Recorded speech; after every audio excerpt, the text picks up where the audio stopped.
ওনার সাগরে একজন থেকে একজন উপযুক্ত সেটা নাইব রসুল, এটাই বড় কেরাম। আল্লামা ফরহাদ সাগরির নাইব রসুল ওয়ারসাম দিয়ে এটাই বড় কেরাম। উনি হানিফি মুজাওয়ার একজন ইমাম আজমের অনুসারী হক্কান রব্বানি আলম।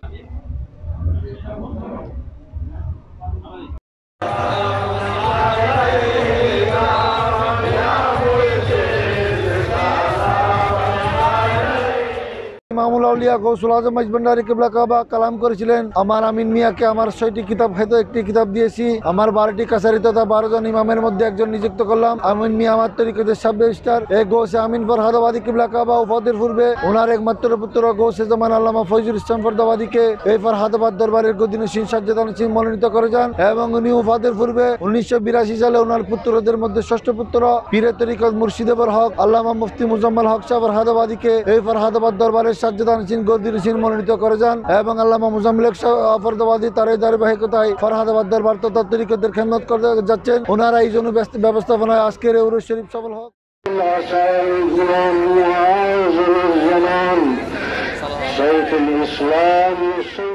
আজ মহান 27 অগ্রহায়ণ 12 ডিসেম্বর ইমামুল আউলিয়া গৌসুল আজম মাইজভান্ডারী কিবলা কাবার অন্যতম প্রধান খলিফা রাহনুমায়ে শরীয়ত তরিকত মুর্শিদেবর হক মুফতি আজম গৌসে আমিন হযরত শাহ সুফি আল্লামা সৈয়দ আমিনুল হক ফরহাদাবাদী কিবলা কাবার 80তম পবিত্র বার্ষিক উরুস শরীফ ফরহাদাবাদ দরবার শরীফ বিশ্ব মাওলানা মঞ্জির প্রাঙ্গণে আঞ্জুমানে ফরহাদাবাদী শাহ ফয়জা মুজাম্মেলিয়া তরিকত কমিটির উদ্যোগে ওই ফরহাদাবাদ দরবারের গদিনশীন সাজ্জাদানশীন পীরে তরিকত মুর্শিদেবর হক মুফতি আল্লামা সৈয়দ মুজাম্মেল হক শাহ ফরহাদাবাদীর সদারতে অনুষ্ঠিত হচ্ছে। উরুস শরীফ উপলক্ষে কোরআন খতনা হাজগান মিলাদ ক্যাম্প জিকিরে সামাও দরুদ শরীফ হাদিয়া জয়বাহে ও তবরুক বিতরণের মাধ্যমে উরুস শরীফ কার্যক্রম চলতেছে। এই ফরহাদাবাদ দরবারের বর্তমান গদিনশীন পীরে তরিকত আল্লামা মুজাম্মেল হক শাহ ফরহাদাবাদীর আয়োজন ও ব্যবস্থাপনায় আজকের এই উরুস শরীফ মহান আল্লাহ তাআলা কবুল করুক।